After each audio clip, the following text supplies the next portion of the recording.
Spoštovane gledalke in gledalci, lep pozdrav in dobrodošli v oddaji Detektor. Dobrodošlico in pozdrav namenjam tudi našemu gostu oddaje Vilku Črnovšku, direktorju območne enote Zavoda za pokojninsko in invalidsko zavarovanje Ravne na Koroškem. Lep pozdrav tudi njemu. Ja, najprej lep pozdrav vsem gledalkam, gledalcem kabelske televizije Ravne. Seveda hvala za vabilo. Vilko Črnovšek je univerzitetno diplomiran pravnik, direktor območne organizacije Zavoda za pokojninsko in invalidsko zavarovanje Ravne na Koroškem, ki je pričel svojo poklicno kariero v rudniku Mežica. Je bil član izvršnega sveta občine Ravne na Koroškem, je bil večkratni svetnik občinskih svetov, tudi občine Ravne Prevalje, ki je funkcionirala v prvem mandatu, potem občine Ravne na Koroškem, v kateri je bil tudi en mandat podžupan, občine. Skratka, zanimiva, kompetentna oseba, predvsem, ki bo lahko odgovoril na marsikatera vprašanja, nam pojasnil katere stvari, ki jih nas zanimajo, oziroma verjamem, da bomo izvedeli tudi kakšno stvar, pa podrobnost, ki je bila manj znana do zdaj. Pa bi morda takoj v uvodoma postavil našemu gostu vprašanje oziroma ga pozval, da nam predstavi Zavod za pokojninsko in invalidsko zavarovanje tako na državni oziroma nacionalni ravni, kot tudi tisto enoto, katere direktor je. Pa prosim. Ja, jaz sem direktor oziroma vodja območne enote Zavoda za pokojninsko in invalidsko zavarovanje Ravne na Koroškem. Mi smo ena izmed 9 območnih enot ZPIZ-a ali Zavoda za pokojninsko in invalidsko zavarovanje Slovenije. Smo nekako po velikosti srednjega ranga, primerjamo se z Koprom, Mursko Soboto, seveda večji so pa Celje, Maribor, Ljubljana. Rekel bi še, da smo pravzaprav mi ena izmed redkih regijskih ustanov še, ki so sedežem na Ravnah na Koroškem, poleg Zavoda za zdravstveno zavarovanje. Vse drugo pa mislim, da že bolj kot ne, vse drugi zavodi, ustanove pa so to naše območje zapustile.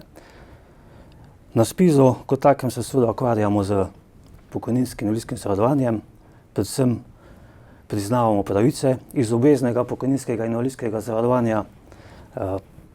Bolj važna stvar, še bolj recimo, za katero pa toliko občani oziroma naši zavarovanci ne vejo, pa je predvsem zbiranje podatkov o pokojninskih osnovah, se pravi o plačah, o katerih so potem tudi odvisne odmere pokojnin. Zdaj, ko ste to omenili, dejansko je nekaj res, da Zavod o pokojninskem in invalidskem zavarovanju večina občanov ali pa tistih nekritičnih ali pa nezainteresiranih opazovalcev obravnava predvsem skozi to, da se tam pač dogajajo pokojnine. Seveda, kot rečeno, Zavod ima veliko pristojnosti in veliko dejavnosti upravlja in seveda tudi mnogo pravic se na nek način uresničuje, pa jih je možno na nek način uresničevati strani občanov oziroma zaposlenih. Pa bi morda nekaj od teh pravic tudi izpostavila, pa jih malo pojasnila. Ena, ključna pravica, ki ni samo pravica, ampak je tudi posledica nekega vplačevanja v pokojninsko blagajno, je starostna pokojnina. Zdaj pa morda, v nekem skopem predstavljanju bi nam predstavil ali v neki strjeni obliki bi nam predstavil, kakšni so pogoji, zdaj v tem trenutku za starostno pokojnino oziroma za to, kar pač vsi na koncu pač na nek način pričakujejo, da bojo tudi na stara leta imeli neke bonitete iz tistega, kar so skozi delovno razmerje plačevali. Kakšni so to, rečemo zdaj, da obdelamo tale del starostne pokojnine? Ja, seveda je temeljna pravica iz pokojninskega in invalidskega zavarovanja seveda starostna pokojnina. Leta 1. 1. 2013 je začel veljati nov zakon o pokojninskem in invalidskem zavarovanju, ki je seveda še dodatno zaostril pogoje upokojevanja. Sedaj so pogoji za starostno pokojnino, nek osnovni pogoj za moškega je 60 let starosti in 40 let pokojninske dobe, oziroma 65 let starosti in 15 let pokojninske dobe. Za ženske velja prehodno obdobje, ki je nekoliko drugačno. Tudi v letošnjem letu se ženska lahko upokoji tudi z 65 leti starosti in 15 let pokojninske dobe in pa z 59 leti starosti in 39 leti in 4 meseci pokojninske dobe. Se pravi, to prehodno obdobje še vedno ni končano, pokojninska reforma kot taka seveda ni končana, starost za izpolnitev pogojev še vedno raste, kot tudi raste tudi pokojninska doba. Naslednja takšna, bi rekel, zelo izpostavljena kategorija je invalidska upokojitev. Koliko, bi rekel, zdaj morda še nekaj besed o tem, o invalidski upokojitvi, bi rekel, kakšni so pogoji, kakšen je vstop, da nekdo pač, bi rekel, v čem, bi rekel, so te vstopne zadeve oziroma pogoji, da se nekdo pač dobi, bi rekel, ta status, da postane, bi rekel, pri vas v rubriki invalidska upokojitev. Pri nas v okviru naše območne enote dela tudi invalidska komisija. Imamo predsednico invalidske komisije, specialistko zdravnico, ki vodi invalidsko komisijo in ona s svojimi izvedenci odloča na podlagi predlogov izbranih zdravnikov, pa tudi samih naših zavarovancev o tem, ali nekdo izpolnjuje pogoje za invalidsko pokojnino. Predvsem eden izmed temeljnih pogojev za invalidsko pokojnino to, da nekdo ne more več zagotavljati poklicno napredovanje in delati v organiziranem delovnem procesu. Seveda so to sedaj različne stopnje od druge, tretje in prve kategorije invalidnosti, pač tisti, ki dobi prvo kategorijo invalidnosti in pridobi tudi pravico do invalidske pokojnine.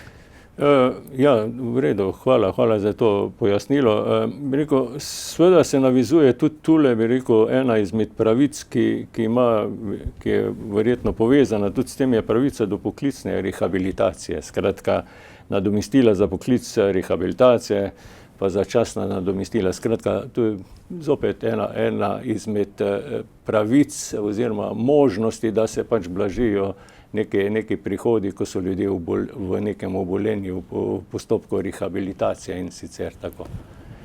Ja, to je zanimivo. Mislim, zanimivo je to z večjih vidikov. Mi na SPIZ-u bi zelo radi, da bi bilo teh poklicnih rehabilitacij čim več. Zato na nek način celo propagiramo pri naših zavarovancih, ki bi na podlagi njihovega zdravstvenega stanja izpolnjuje pogoje za poklicno rehabilitacijo, da bi se odločili za poklicno rehabilitacijo. Ker v končni fazi je to poklicna izbira vsakega posameznika in tudi zato imamo mi posebne sestanke z našimi zavarovanci, da bi se odločili za poklicno rehabilitacijo. Zato spodbujamo tudi delodajalce na našem območju, ampak na žalost je za to zelo malo zanimanja. Mislim, da imamo zdaj na območju enoti Ravne, ki sicer pokriva tudi Velenje in Zgornjo Savinjsko dolino, okrog 15 do 17 poklicnih rehabilitantov.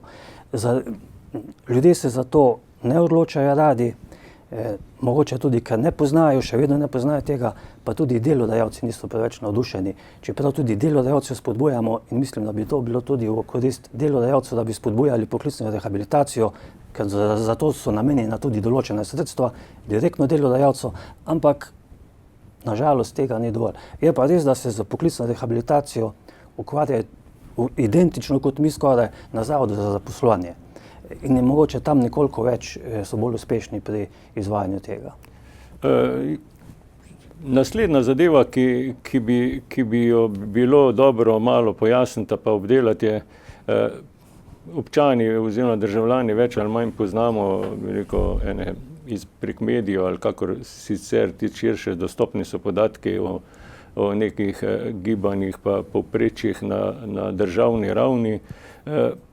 pa o demografskem gibanju, pa trendih, pa upokojevanja. Skratka, ali lahko tule, bi rekel, neko vzporednico potegnete, a so tule, republiško povprečje pa vaša organizacijska enota nekje, bi rekel, v neki soodvisnosti, ali je tu pritisk, ali bi rekel, stopnja upokojevanja višja ali nižja, skratka, kakšni so to trendi, bi rekel, za republiško povprečje ste prej tudi, bi rekel, splošne pogoje predstavili, kakšni so pa trendi zdaj v tej vaši organizacijski enoti, če razpolagate s temi podatki? Ja, tudi to so pravzaprav zanimivi podatki. Predhodno sem nekoliko pogledal te podatke. Republiška povprečna starostna pokojnina, ki je pravzaprav temelj za vse ostale pravice in iz tega izhaja tudi potem od odmere starostne pokojnine izhaja tudi vse druge pravice, seveda kaže na to, da konkretno za občino Ravne, da je povprečna starostna pokojnina občine Ravne nižja, kot je povprečna starostna pokojnina, ki velja v Republiki Sloveniji. To je zanimivo, ker pred 20 leti je bilo drugače, so bile starostne pokojnine na našem območju višje, kot pa povprečne starostne pokojnine v Republiki Sloveniji. To, da bom malo pogledal, v lanskem letu 2016 je bila povprečna starostna pokojnina v občini Ravne 664 evrov, v Republiki Sloveniji pa 679 evrov. To sicer ni taka bistvena razlika. Mogoče bi rekel še to, da je v Prevaljah približno enaka starostna pokojnina po občinah, v Črni je pa celo višja kot v Ravnah. Problem je pa, mogoče bi pa povedal sam ta problem, da je povprečna starostna pokojnina v Republiki Sloveniji od leta 2010 narasla za 10 evrov, na območju občine Ravne pa povprečna starostna pokojnina padla. Kar sicer to neke raziskave ni o tem, ampak bi bila pa najbolj zanimiva za nekoga, kaže na to, da nivo plač, od katerih se potem odmerajo pokojnine, na našem območju pada. Dejansko, to ste že prej omenili, da je odvisno, koliko se vplačuje, kakšni so, bi rekel, vplačani prispevki, zato temu, bi rekel, ustrezno so pol tudi te odmere pokojnin. Seveda, zdaj, morda kot neko podvprašanje, zdaj, ko smo ravno pri tem nekih povprečjih, dejansko, če zdaj tole vašo regijo tako gospodarsko razčlenimo, bomo ugotovila, da je Velenje izredno gospodarsko močno področje.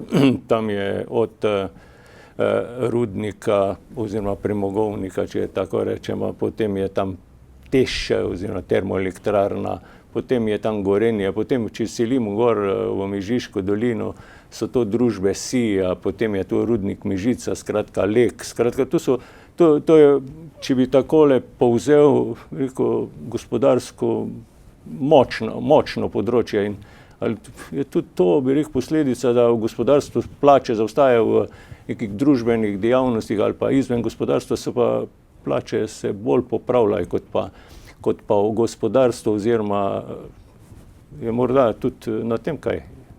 Možno je tudi to.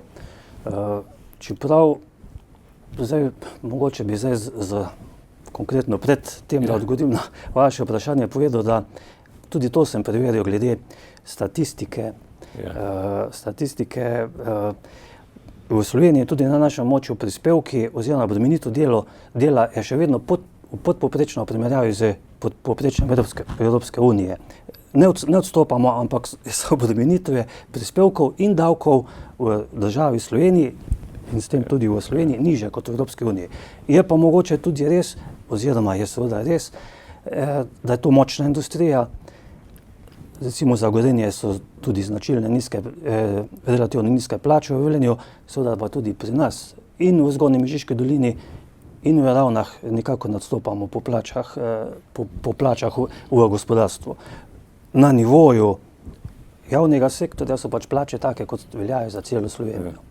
No, z ozirom na to, če ostanemo pri tem gospodarstvu, bomo zopet ugotovila, da tu gre za relativno, enkrat je to delovno intenzivna panoga v Gorenju, kjer so pač tudi relativno nizke plače. sočasno so pa obremenitve, predvsem fizične, pa tudi psihične. Enako velja, da so danes v vseh teh proizvodnjah pogoji dela bolj stresni, bolj napeti, kot so bili nekoč. Skratka, vse je podrejeno, čim večji produktivnosti, večjim donosem, tistim, podjetje ima svojo logiko, da ustvarja dobiček, skratka, da ustvarja donose. A se to tudi kaj odraža? So kakšni trendi zdaj, v to smer negativni, da se zaradi tega tudi pritiski na ta rehabilitacijski del ali pa na področju invalidskega upokojevanja, kaj v porastu? Področje invalidskega upokojevanja na našem območju je vedno bilo, oziroma stopnja invalidskega upokojevanja je bila pri nas vedno nekoliko višja kot pa drugod po Sloveniji. Mi smo se vedno primerjali z Gorenjsko, se pravi Jesenice in Kranj, včasih tudi z Zasavjem, ampak tam je sedaj drugo stanje, tako da se tam z njimi glede tega tudi ne moramo primerjati, ker je pač to industrija tam dokaj padla in nimajo več toliko teh zadev. Bi pa mogoče to rekel, da kaj dosti ne odstopamo tega.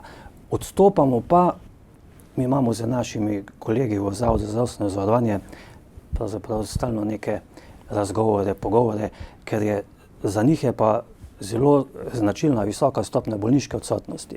In oni pa seveda nas prepričujejo, da bi mogli ljudi bolj hitro invalidsko upokojevati, ker so pač tam predolgo pri njih in imajo predolge bolniške staleže in je potem njihova blagajna to izplačuje. Seveda pa mi pač pravimo, da to ni zato, ker bi bili ljudje preveč bolni, ampak so to različni razlogi tudi od tega, da čakajo na različne zdravstvene posege, ker so čakalne stopnje v zdravstvu tako dolge in seveda mi človeka, zavarovanca, ne moremo upokojiti, ki čaka na operacijo, na primer 6 mesecev ali pa tudi 1 leto. Ja, to je ravno zdaj nekje je bilo zaznati, da je v bistvu šel tudi predlog, ne vem, je kaj na tem pol tudi nastalo, da bi naj tisti, ki je več kot leto dni ali pa leto dni v staležu bolniškem, da bi bil upokojen potem ali začasno ali pa za neko obdobje. Skratka, s tem bi seveda tudi razbremenili gospodarstvo, ker dejansko seveda je treba prisluhniti obema stranema. Gospodarstvo je pač tisti, generator, ki na nek način ustvarja novo vrednost, ki polni razne proračune, sočasno želi imeti pač, te stvari tako poservisirane, da bo imel čim manj, problemov z delovno silo, če se tako izrazim. Ja, lahko pa razumemo to tudi drugače. Če gospodarstvo generira veliko bolniških odsotnosti in veliko invalidskih upokojnin oziroma upokojitev, se najbrž mora tudi gospodarstvo vprašati, zakaj je temu tako. In najbrž, seveda so vedno sta dve strani, ampak, kot sem rekel, dolge bolniške odsotnosti, veliko število bolniških odsotnosti, mislim, da ni toliko razbremenitev gospodarstva, kot pa to, da bi moglo vsaj na tem področju gospodarstvo pri nas nekaj narediti, v našem okolju, ker ljudje se pač včasih imam občutek, zatekajo v bolniško odsotnost iz povsem razlogov, ki se tičejo pač njihovega dela, njihovega delovnega mesta.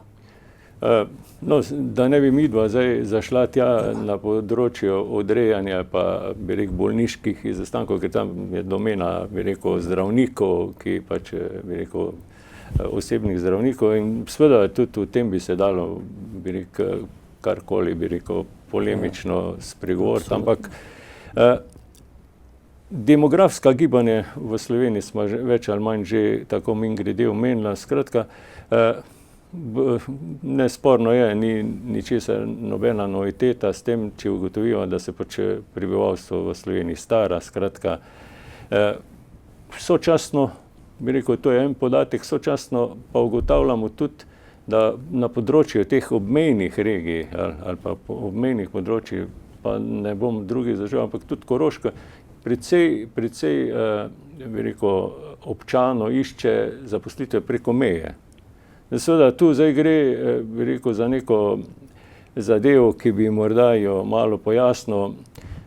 Nekdo, ki je tu zaposlen, plačuje prispevke, potem se odloči, gre preko, v sosedno Avstrijo dela, tam je drug režim, kako se te zadeve urejajo, se te pravice pol priznajo, se to prinašajo, skratka, kako je ta zadeva urejena za tistega, ki je zdaj trenutno zaposlen preko, skratka, v sosednji Avstriji ali pa nekje druge v Evropi. Skratka, tu bi morda tudi kakšno pojasnilo ali pa kak komentar. Ja, za vse obmejna področja v Sloveniji, tudi Štajerska, Koroška je značilno, da ljudje kar množično iščejo delovna mesta, da bi rekel tudi boljše plače čez mejo. Naš pokojninski zavod je z avstrijskim pokojninskim zavodom, to pač tudi v okviru uredb Evropske unije smo dobro povezani in si stalno izmenjujemo podatke. En izmed teh podatkov, ki si jih tudi izmenjujemo, je naprimer tudi to, da naš avstrijski zavod, seveda tudi mi njih, ampak mi nimamo toliko avstrijcev, ki bi pri nas delali, avstrijski zavod obvešča naš zavod o naših državljanih, ki delajo v Avstriji. Seveda se zato tudi včasih zgodi, da nekdo, ki že uživa slovensko pokojnino, gre in dela v Avstriji, ga v Avstriji evidentirajo, ga prijavijo v njihovo zavarovanje in potem o tem nas obvestijo. Seveda potem nam v skladu z zakonom ne postane kaj drugega, da temu našemu upokojencu pokojnino ustavimo. Drugače pa je ta obračun pokojnin, se pravi tisti, ki, zdaj bomo ti približno povedal, če nekdo dela v Sloveniji 20 let, pa v Avstriji 20 let, izpolni starost 60 let, izpolni pogoje za starostno pokojnino v Sloveniji.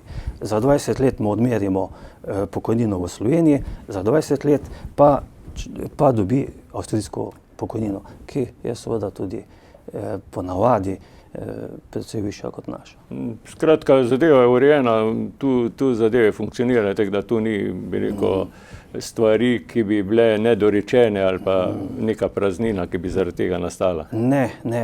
Večje probleme imamo z bivšimi republikami nekdanje Jugoslavije.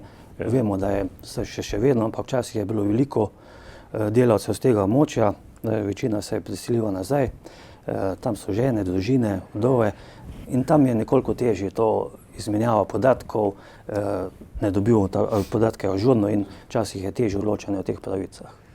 Velikokrat slišimo tudi, bi rekel, ta izraz vzdržnost pokojninske blagajne, skratka, pritisk je pač takšen, z oziroma tiste demografske trende, bi rekel, prebivalstvo se stara, skratka, vse manj je tistih, ki plačujejo v pokojninsko blagajno, več je tistih, ki jo koristijo. In seveda, zdaj, kakšen je ta razkorak? In seveda posledično to po nekih podatkih Umarja, ki pravi, da čez 10 let bo nekje v Sloveniji enormno število tistih prebivalcev, ki so, bi rekel, populacije nad 65 let. Skratka, to pomeni zopet ena, bi rekel, situacija, ki bo na nek način zahtevala pač večjo količino, bi rekel, denarja v pokojninski blagajni.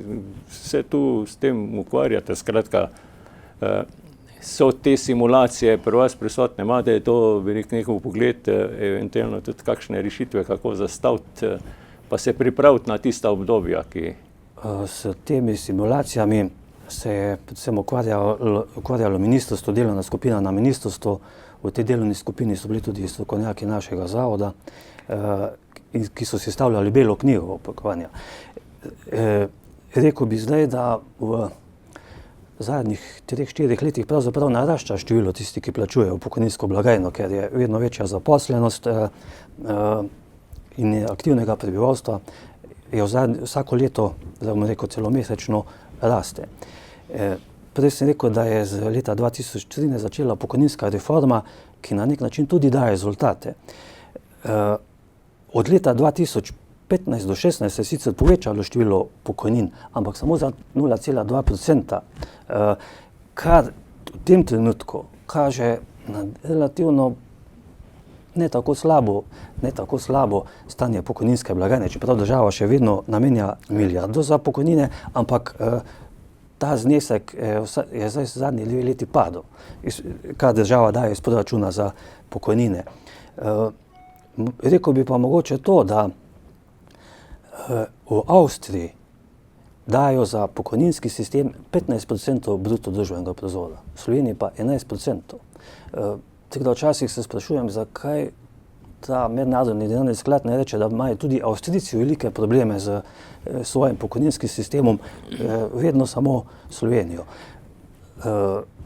O tem govori, o tem, da je treba pač povišati starost, kar bo najbolj res potrebno. Jaz mislim, okrog leta 2023-2025, da bo prišlo do nekoliko povišanja, seveda pa to samo povišanje starosti ni rešitev. No, tule, ker tudi tale, bi rekel, vse vlade ali pa vsa politika, kadarkoli nastopi, pač govori o nujnosti, da je potrebno pač narediti pokojninsko reformo, tudi ta mednarodni denarni sklad, ko prihaja, vedno izpostavi tole temo pokojninska reforma in nekateri pač, rekel, že napovedujejo tudi zdaj, prej ste predstavili nam trenutne pogoje, da bi pač bilo treba s temi zadevami iti navzgor, bi rekel, da pač, da se delovna doba podaljša, skratka vse te stvari, ki pač gre. Sindikati pa praviloma temu nasprotujejo, seveda zdaj, kaj je zdaj to tisto pravo razmerje pa odnosi, to seveda vi kot stroka pa ostali veste, pa posledično vsega tega je pa tudi v zadnji veliko politike, no, ki pač tudi skozi to blagajno ustvarja neko razpoloženje v državi Slovenije. Če bi zdaj rekel, da strokovnjaki vejo, jaz mislim, da niti strokovnjaki točno ne vejo, kaj bo čez 30-40 let. To je vprašanje, kot če reče floskola, za $1 milijon. Ja. Kak bo pokojninski sistem čez 20, 30, 40 let. Mislim, da bo ta pokojninska reforma v letu 2020-2021 z postopnim dvigovanjem starosti, se ta starost ne more neomejeno zviševati. Mi imamo, v lanskem letu je bila povprečna starost moški, ki so se upokojili 60 let in 9 mesecev, kar je relativno visoka starost. Ženske pa pod 60 let, ampak tudi ženske, ki se sedaj izenačujejo s tem, počasi prihajajo z višjo starostjo, se upokojujejo. Seveda, edina rešitev je več zaposlenih. No, tega v bistvu, če se zmanjša tale, bi rekel, nabor pri Zavodu za zaposlovanje, gre navzdol, skratka, to pomeni, da se več zaposli, tudi blagajna postaja bolj vzdržna, no, skratka, tisto dejansko gospodarstvo pa vse ostale inštitucije ne bi funkcionirale in zaposlovale, potem bo pa tudi, bojo trendi ugodnejši, pa možno bo tudi še karkoli narediti. No, zdaj, morda še eno pojasnilo. Zdaj, seveda, v preteklosti vemo, smo moški delali 40 let, ženske 35 in za oboje je veljalo, da je to polno pokojninsko obdobje. Zdaj seveda je neko gibljivo, bi rekel, ali prihodno obdobje, ko se ženskam podaljšuje to obdobje dela ali pa, bi rekel, starosti za upokojitev. Me pa zanima predvsem to, da bi pojasnil, zdaj na nedavni skupščini ste tudi obravnavali stvari in mislim, da je bilo tudi govora o neki minimalni pokojnini, ki bi jo naj vsak prejel za polno delovno dobo. Kaj to pomeni? To pomeni, da tudi za tisto žensko, ki je 35 let polno dela, je za njo tudi polna pokojninska doba ali ni. Skratka, tu je kar nekaj teh vprašanj, bi rekel, tako na ulici možno zaznati dilema. Lahko tukaj se pojasni ali? To, kako bo za žensko, še ne bi mogel reči, ker je še vedno v postopku sprejemanja zakonodaja. Na svetu pokojninskega zavoda prihaja samo do pobud, da se bi to urejalo. Bi pa rekel, da je tudi sedaj imamo najnižjo pokojnino za 40 let pokojninske dobe in najnižjo pokojnino za 80 let pokojninske dobe za žensko. Ta znaša za moške, najnižja pokojnina za 40 let pokojninske dobe znaša 471 evrov. Predlog zakona pa je, da bi za tiste z polno pokojninsko dobo 40 let najnižja pokojnina znašala 500 evrov, kar pomeni, da se bi te pokojnine zvišale za najnižja pokojnina za 60 let za 30 evrov, kar je neko povišanje.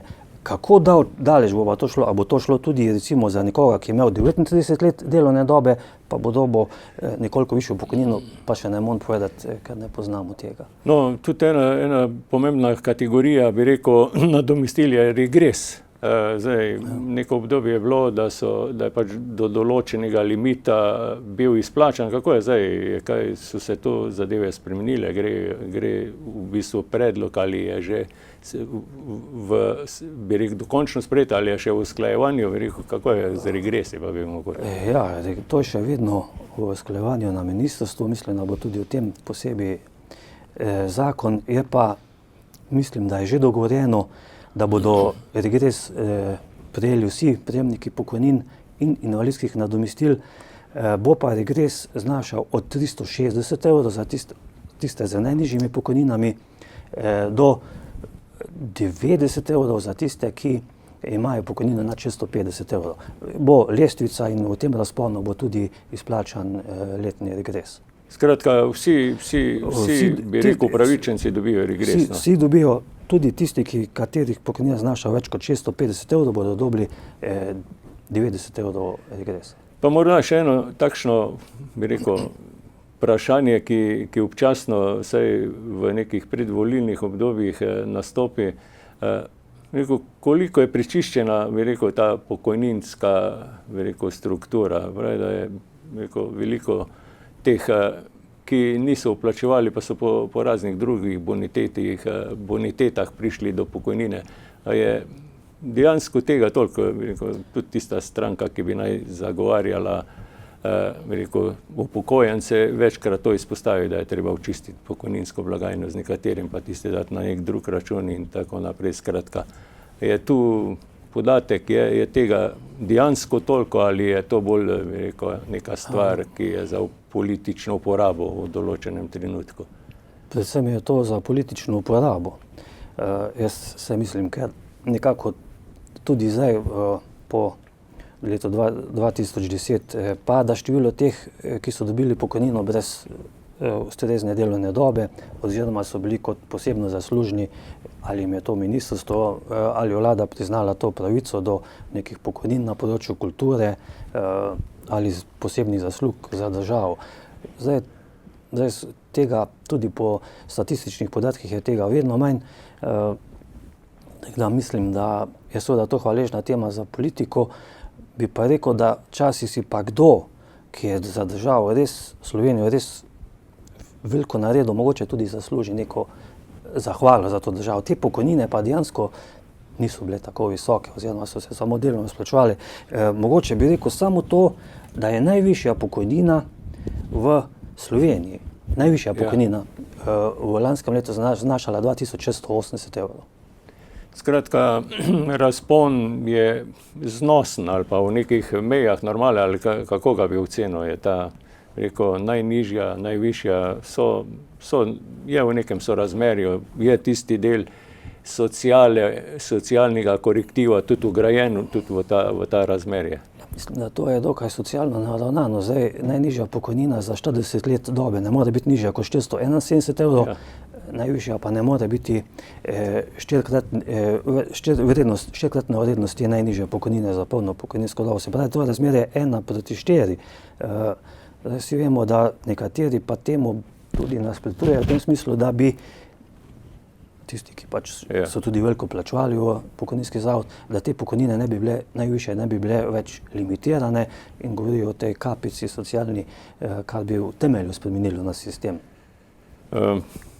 Mislim, da smo na področju, da ste kar precej stvari pojasnili, tudi če bo še kakršnakoli zadeva, tudi mimogrede, je zaželjeno, da jo še pojasnite, ampak z ozirom na to, da ste tudi družbeno angažiran državljan, bil ste tako, bi rekel, član izvršnega sveta, kot sem vas že prej predstavil, skupne občine Ravne na Koroškem, ki je obsegala Mežiško dolino, potem svetnik občini Ravne Prevalje, potem podžupan občine Ravne. Skratka, bi vas vprašal, zdaj tudi tako širše postavljeno vprašanje, kako ste zadovoljni zdaj z državo Slovenijo? Mi smo dobili državo Slovenijo, kako jo ocenjuje?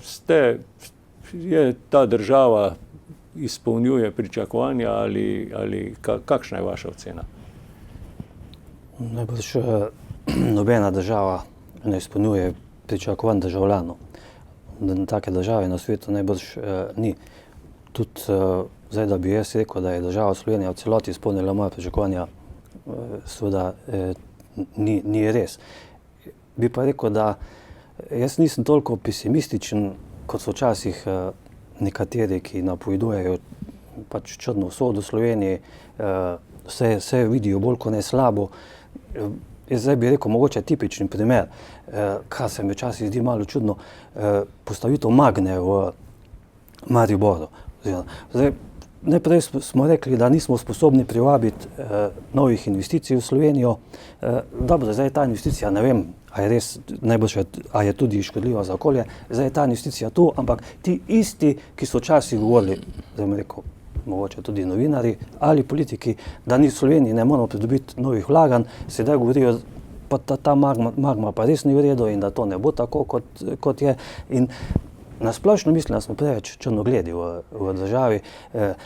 Je pa res, da sem pa nekoliko bolj pesimističen, če primerjam našo Koroško regijo z Slovenijo. To pa mislim, da mi kaj drugega kot nekoliko pesimizma, pa črnoglednosti ali pa tudi jamaranja skoraj ne preostane. No, zdaj ste ravno omenil primer, veliko nekaj lahko potencialno, ki nekateri ocenjuje, da je to potencialno ekološko sporna naložba, tale Magna. Ja. Ampak, če vas tako vprašam, ampak to nezaupanje ali pa te pomisleke, jih ne generira vedno znova razne afere, razne naložbe, ki se potem izkažejo, da so tisti kritiki, ki so bili tako izločeni ali pa ocenjeni, da so zaviralni člen, da imajo prav, na nek način se izkazuje teh 6, pa ono, pa skratka, neke stvari so se potrdile in seveda pri ljudeh je veliko tega nezaupanja odkanega, ki je pa podkrepljeno z konkretnimi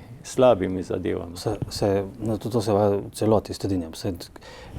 Ne morem reči, da ne. Res, tudi ta vlada, zdaj se mi zdi, da včasih nastopa preveč zviška, oholo, se ne pogovarja ne z državljani, kar se bi mogla sicer, ne pogovarja se niti z strokovnjaki, ki so včasih mogoče kakega drugega mnenja, ali bi samo svetovali radi vladi pa državi za kako dobro stvar, pa seveda ne sprejemajo teh predlogov. Najbrž je to tudi zato, ker imajo včasih nekaj ti, ki odločajo, kdo so tisti, ki odločajo, skoraj nikoli ne vemo, ki odločajo v ozadju, da je temu res tako, da potem to vzbuja nezaupanje pri občanih in pa državljanih. Skratka, inštitucije bi mogle vse narediti, da bi povrnile zaupanje v tiste svoje odločitve in da z nekim optimizmom tudi sprejemamo novitete, ne z zadržkom, že a priori negativnim odnosom, tu bo spet nekaj se zgodilo, ki bo slabo. Skratka, zdaj pa ne bi načenil zdaj drugega tira, pa tretje razvojne osi, pa to so zgodbe, ki se tudi ponavljajo, ki so na nek način prisotne in seveda tudi te zgodbe po svoje generirajo neko eno čudno podobo, skratka, občutek je, kot da je premalo tega pogovora, premalo tistega, kar bi, vi tudi tako dojemate to zadevo. Sigurno, da je tega premalo, da vlada premalo posluša in nič kaj druga ne more reči kot to. Zdaj na koncu, ker vlada ne posluša, lahko pride do najbolj bo prišlo do referenduma o drugem tiru in pol tudi drugi tir pade v vodo za določen obdobje, ampak samo zato, ker pač država v določenem trenutku ni pripravljena nekomu prisluhniti, ga poslušati, upoštevati njegovo mnenje. No, ampak na koncu, ne glede na to, zdaj smo nekje širše družbeno pokomentirali nekaj stvari, ki so aktualne v tem trenutku, ampak seveda posledično to vse vpliva tudi, na vašo blagajno, na vse zadnje. Neuspela investicija pomeni pol tudi selitev na Zavod za pokojninsko zavarovanje ali kakorkoli ekološko sporne naložbe, zopet rehabilitacijo zahtevajo ali pa ne vem kaj so obolenja. Skratka, da zadeve so prepletene v celoti, tako da ni jih možno ignorirati ali pa reči, s tem se pa ne bomo ukvarjali. Pa, če gremo še zdaj morda še na del lokalne politike.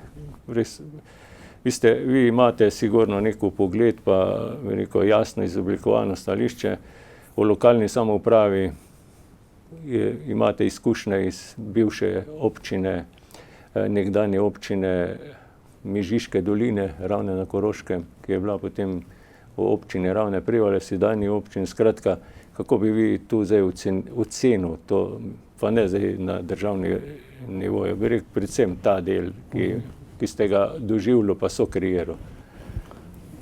Ja, jaz zdaj lahko rečem, da imam to Mežiško dolino pravzaprav zelo rad. Jaz sem rojen v Črni, z 14 leti sem začel hoditi v Ravne, v gimnazijo Ravne in pravzaprav že 57 let živim v Mežiški dolini. Zato imam tudi do cele Mežiške doline mogoče nek poseben odnos, ker jo pač poznam od zgornjega konca do tega konca in prav zato me nekatere stvari bolj bolijo in pa skrbijo. In ne govorim samo na podlagi občutkov. Pogledal sem tudi v okviru tega razgovora predhodno statistične podatke. Mi imamo Ravne, Prevalje, Mežica, Črna ima podpovprečno število mladih otrok, ki so stari manj kot 14 let. Zanimivo je, da je ta populacija mlajših od 14 let višja v nekaterih občinah, za katere smo mi bili vedno prepričani, da so manj razvite. Lovrenc na Pohorju, Radlje, Muta, je ta procent višji, ker to je en izmed temeljnih kazalcev, ki kaže na razvoj nekega območja, koliko je mladih, koliko se jih rodi in koliko jih bo potem to tudi ostalo in nadaljevalo z delom. In to me resno skrbi. Skrbi me tudi to, kje bo ta, ko smo prej govorili, ta močna industrija, ki je tu, dobila novo delovno silo. Plače vsekakor jih niso tako vabljive, ni pa tudi, še vedno več ljudi pa bo odhajalo oziroma jih se vedno manj rojeva. Mene predvsem mislim, da ta industrija v tem našem okolju, močna industrija, da ta podjetja nekoliko premalo vlagajo v okolje. Se pravi, okolje za občane. Tipičen primer za mene, kakorkoli je TAP, eden izmed največjih ustvarjalcev dobička, profita na zaposlenega. V Črni pa vemo, da je še vedno okolje dokaj onesnaženo.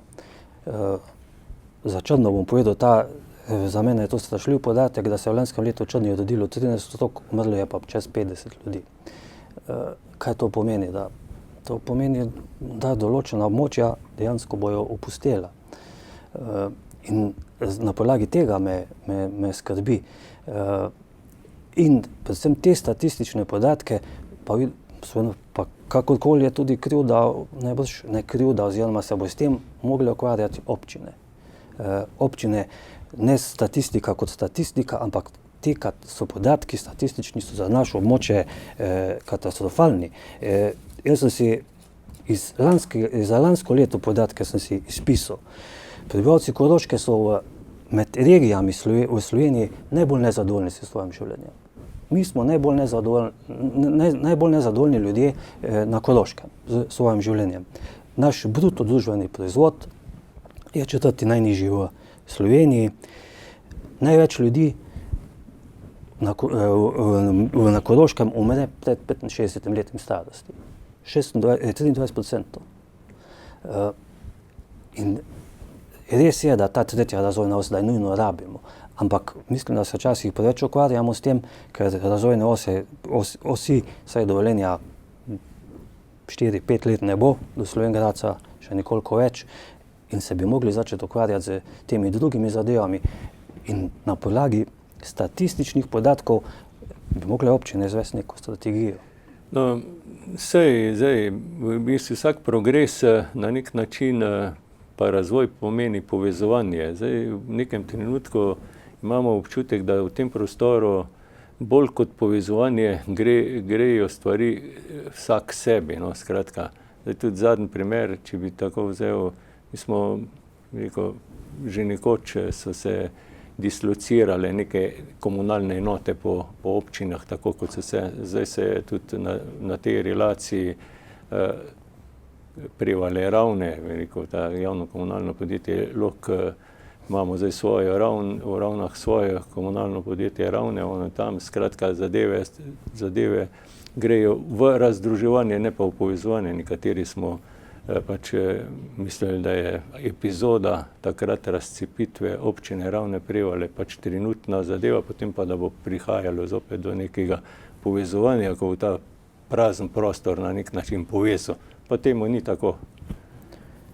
Ja, jaz sem bil zelo razočaran že takrat v 90-ih letih, ko ni uspelo to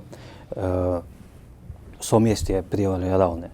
Posledično je bila nekaj časa občina Ravne Prevalje skupna občina, potem je tudi ta šla na razen. Jaz seveda mislim, da je to za vse nas slabo, ker skupaj bi lahko dosegali dosti boljše rezultate na vseh področjih. Predvsem mislim, da bi ljudje bili bolj zadovoljni s svojim življenjem, kot pa so zdaj. Zdaj, če prav mislim, je včasih bilo eno komunalno podjetje, zdaj pa jih je že skoraj 5. Tako oziroma enot, ki se ukvarjajo skozi z isto dejavnostjo na teh malih območjih. In če kdo reče, da je to bolj poceni, jaz mislim, da se krepko moti. Da bo to bo samo dražje, na koncu bo to se pokazalo pri občanih na položnicah.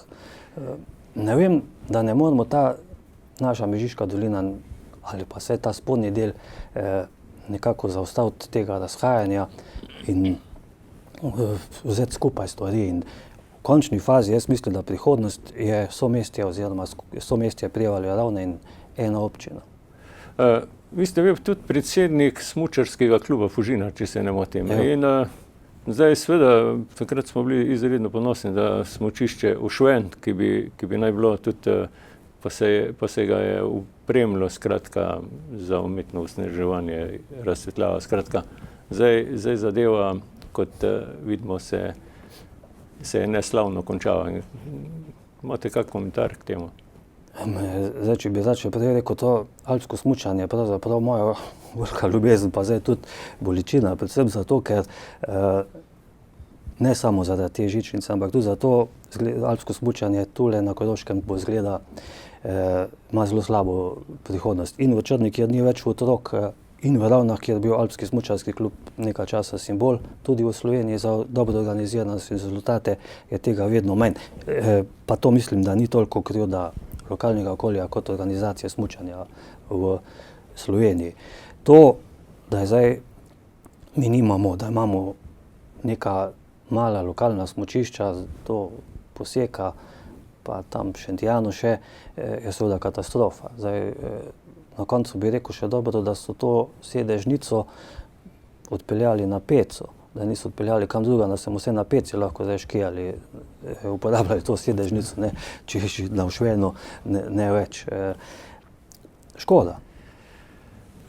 Zdaj na koncu smo bila rahlo kritična, pa tako iz tistega zornega kota pogledala na dogajanje tako na nivoju države, kot tudi na nivoju lokalne skupnosti s poudarkom na Mežiško dolino. Pa tisti vaš klic, da prihodnost je v povezovanju. Jaz bi seveda to tudi potrdil in s to mislijo optimizma, da moramo zdaj iz teh razgradenj prihajati v obdobje, ko bomo se povezovali, ki bomo postajali močnejši, ki bomo postajali bolj optimistični. S tem vašim pozivom bi jaz tudi zaključil današnji pogovor. Spoštovani Vilko Črnovšek, hvala, da ste se odzval vabilu v oddajo. Vam, spoštovane gledalke in gledalci, pa hvala za pozornost in nasvidenje.